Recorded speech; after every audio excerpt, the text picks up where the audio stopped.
안녕하세요. 이민아입니다. 여러분 혹시 태평양 포경회사라고 들어보셨나요?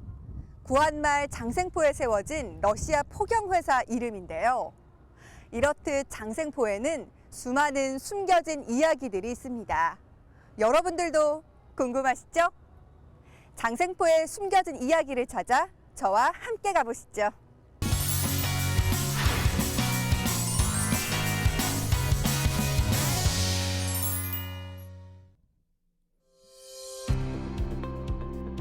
고래의 본고장, 우리나라 포경산업의 전진기지였던 울산. 그래서 고래의 도시라고 부르는데요. 이 이름으로 불리는 건 장생포 때문입니다. 장생포 저 밑에서만 봤을 때는 예. 몰랐는데요. 예. 장생포항에 정말 배가 많네요, 선생님. 예, 많습니다. 이 장생포. 무슨 배들이 이렇게나 많아요?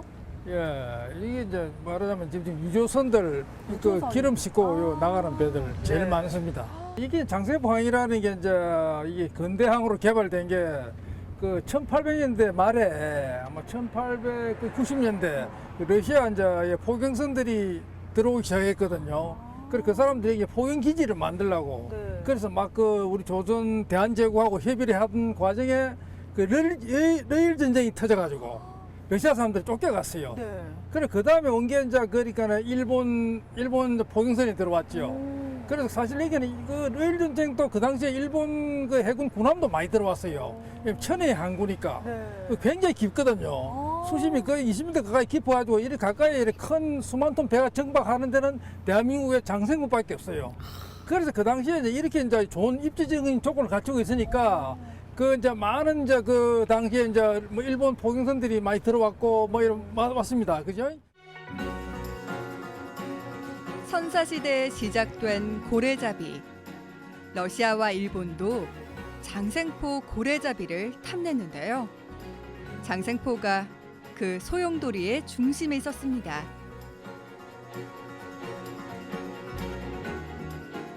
네, 저희 뒤로 어마어마하게 큰 포경선이 서 있는데요, 네. 선생님. 네, 저런 큰 배들은 우리 울산에 언제 들어왔나요? 저기 최초로 들어온 건 아마 1800년대 말, 1890년대일 겁니다. 뭐 그 당시에 그 이제 세계 각국이 이제 이래 고래가 많은 한반도 주변 해역을 주시를 해가지고 네. 그 이제 뭐 처음에는 미국 배도 왔어요. 오고 이제 그다음에 온 게 러시아 배인데 1800년대 말에 아관 파천이라고 있잖아. 아관 파천. 아, 고종이 그 러시아로 도망간 예, 사건 러시아 말씀하시는 영사관으로 거죠? 피난했다는. 네. 그때 이제 그 러시아 사람들이 이제 우리 한반도 이권을 많이 가지고 갔어요. 네. 그 중에 뭐 여러 가지 있지만 그 중에 한 가지가 이제 장생포의 포경권을 달라고 그래가지고 고래를 잡겠다 하니까 조정에서 이제 그러면 같이 협조해서 합작을 한 게 태평양 포경회사라는 걸 만들었다고요. 아, 잠시만 선생님. 예. 아니 조선시대에 그러니까 예. 지금 우리 흔히 말하면 그 예. 주식회사라는 게 예. 이거 장생포에 생겼단 말씀이세요? 그렇죠. 내가 그 정확한 주식 회사는 우와. 내가 잘 모르겠는데 네. 일단 회사는 국가 간에 합작하는 회사. 아. 그 고래를 잡는 회사 여기는 이제 조선은 기지를 제공해주고 오. 뭐 지원해주고 그 러시아 배들이 와서 포경선을 정박하고 잡겠다는 그런 계약을 체결해서 하나의 그 회사를 만든 거는 태평양 포경회사라는 거죠. 태평양 포경회사. 처음 들어보는 생소한 단어인데요. 조선시대 회사라는 단어가 조금 낯설지 않나요?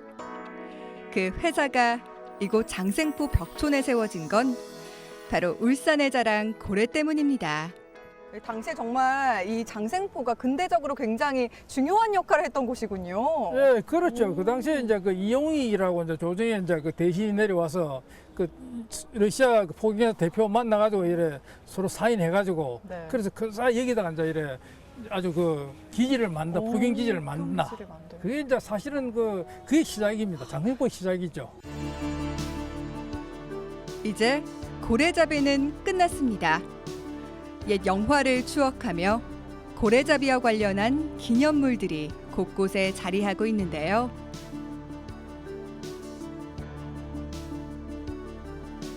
그런데 조금 낯선 동상들이 있습니다. 영화 인디애나 존슨의 동상이 왜 장생포 바닷가에 떡하니 서 있을까요? 여러분은 혹시 알고 계신가요?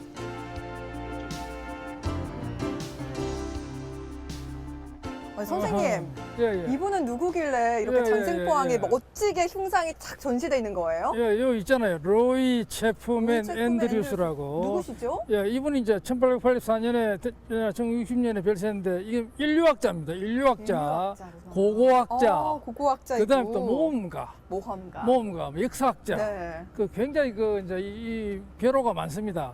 이분이 그러니까 왜 얘기했냐면 네. 이 귀신고래, 귀신고래. 예, 예, 한국형 귀신고래를 연구하기 위해서 1912년에 여기 와서 한 1, 2년 있어 살았거든요. 와, 네. 그래서 이분이 이제 그 고래라는 게 신기하잖아요. 그 우리가 대왕고래, 뭐 블루웨일이라고 큰 고래는 많이 연구가 되는데 네. 그 이제 이 악마의 고래, 그 데블즈 웨일이라고 그래가지고 귀신고래, 큰 고래가 귀신처럼 나타났다가 귀신처럼 사라져.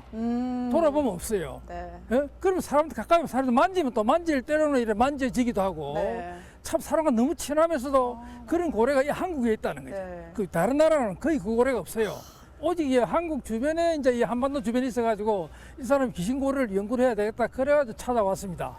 물론 해유는 해요. 이제 저 여기서 이제 열두지방에 가서 새끼를 낳아가지고 한대 북극지방 올라가 왔다 갔다 하죠. 왔다 갔다 하면서 가장 오래 머무는 곳이 바로 장생포 연안. 아, 그렇군요. 그래서 극경회유회문이라고 사적으로 지정이 됐습니다. 네. 극경회문. 극경이 그러니까 그게 귀신고래입니다. 그죠?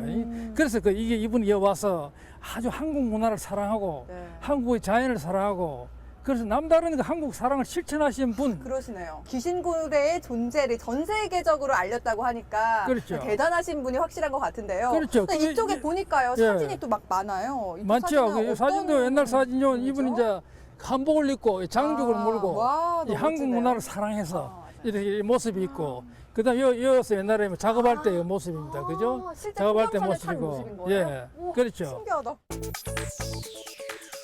장생포의 역사에서 잊어서는 안 될 중요한 사건이 있습니다.